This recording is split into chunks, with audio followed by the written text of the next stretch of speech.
Shalom, pagi bersama tundukkan kepala, pejamkan mata sejenak.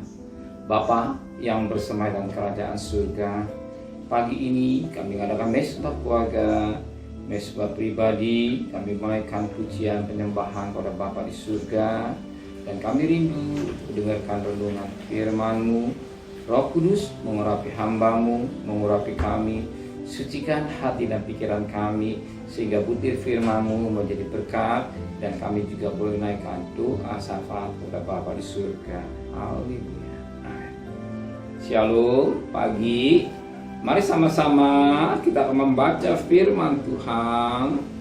Lukas pasal 8. Lukas pasal 8 ayat 26 sampai ayat 39. Lukas pasal 8 ayat 26 sampai ayat 39. Yesus mengusir roh jahat dari orang Gerasa. Lalu mendarat Yesus dan murid-muridnya di tanah orang Gerasa yang terletak di seberang Galilea. Setelah Yesus naik ke darat, datanglah seorang laki-laki dari kota itu menemui Yesus. Orang itu dirasuki oleh setan, dan sudah lama ia tidak berpakaian dan tidak tinggal dalam rumah, tetapi dalam pekuburan. Ketika ia melihat Yesus, ia berteriak lalu tersungkur di hadapan Yesus dan berkata dengan suara keras, "Apa urusanmu dengan aku, hai Yesus, anak Allah yang maha tinggi?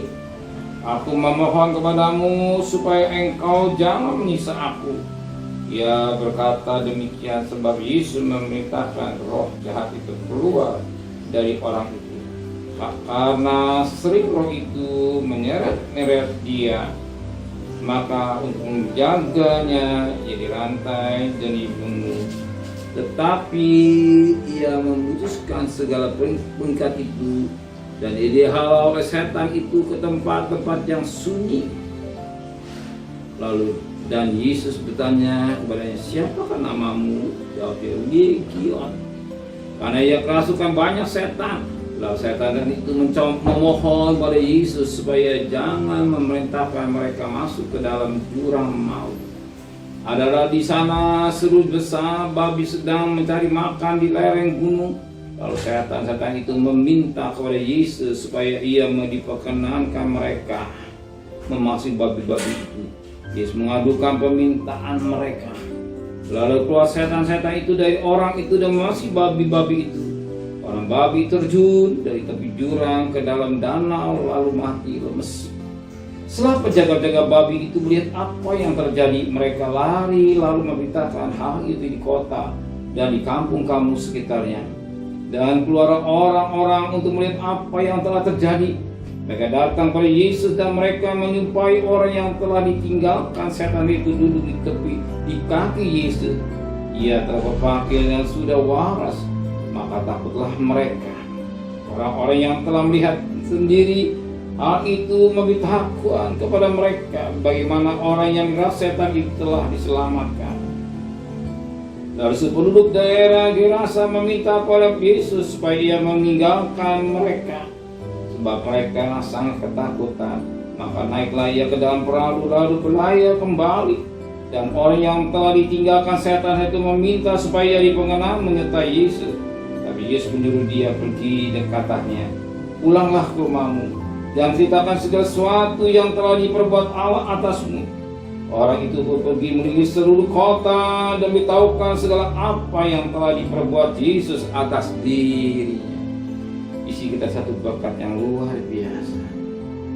Kita bagaimana orang yang sudah mengalami diikat oleh kuasa roh-roh jahat yang membuat orang itu jadi gila. Tapi yang sangat menarik, setelah disembuhkan, dia datang kepada Yesus dan duduk kaki Yesus. Bagaimana pada ayat 35, dan keluar orang-orang untuk melihat apa yang telah terjadi. Mereka datang pada Yesus dan mereka menjumpai orang yang telah ditinggalkan setan itu duduk di kaki Yesus. Orang itu telah berpakaian dan sudah waras, maka takutlah mereka.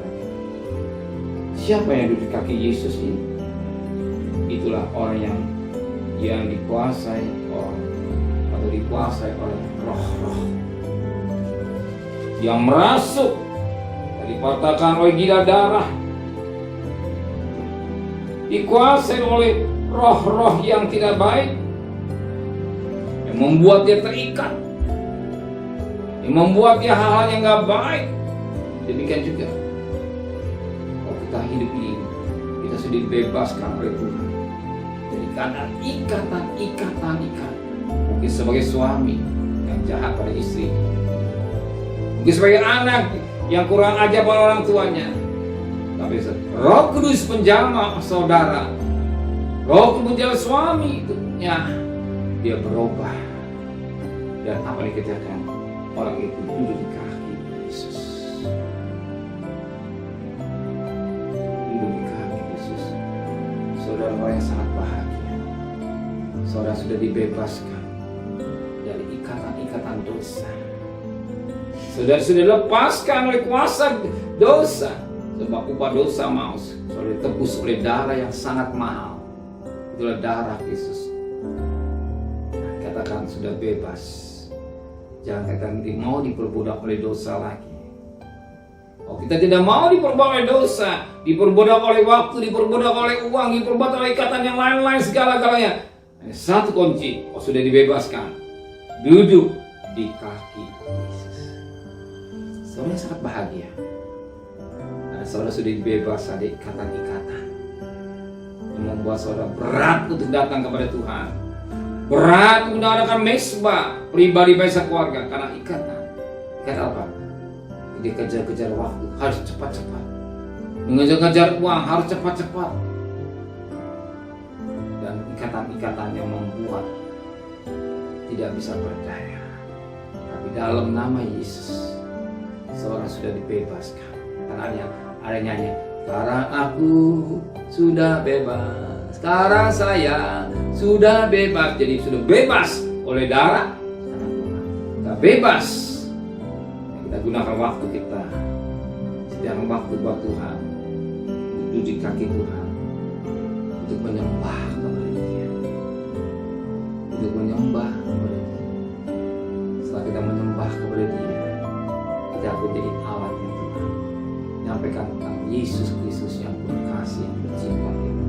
Sebagaimana pada ayat 39. Pulanglah ke rumahmu, ceritakan segala sesuatu yang telah diperbuat Allah atasmu. Orang itu pun pergi mengelilingi seluruh kota dan memberitahukan apa yang telah diperbuat Yesus atas dirinya.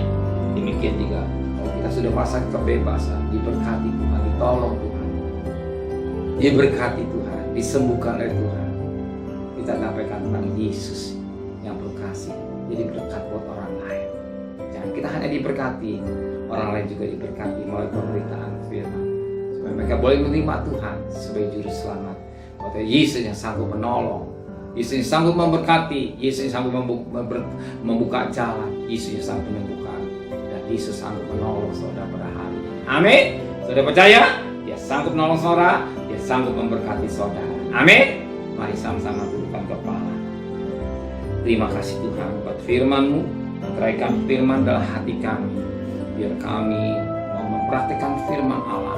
Orang yang sudah ditolong Tuhan, disembuhkan, yang ada di kaki kami juga hari ini, yang sudah merasakan kebaikan Tuhan. Kami ada mesbah bibirmu, mesbah keluarga, duduk di kaki Tuhan. Mereka satu mesbah, ada hubungan dengan Tuhan.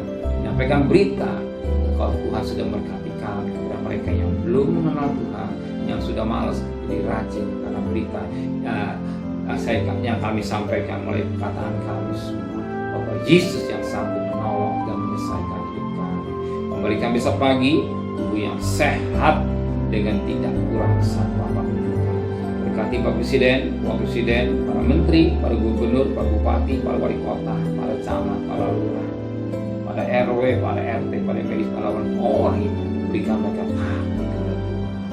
dan kasih. Terimalah berkat nikmat dari Allah Bapa, cinta kasih sayang dari Tuhan Yesus Kristus, dan berkat Roh Kudus menyertai saudara mulai hari ini sampai Maranatha Tuhan sekarang. Yang cinta Dia katakan Amin. Tuhan memberkati.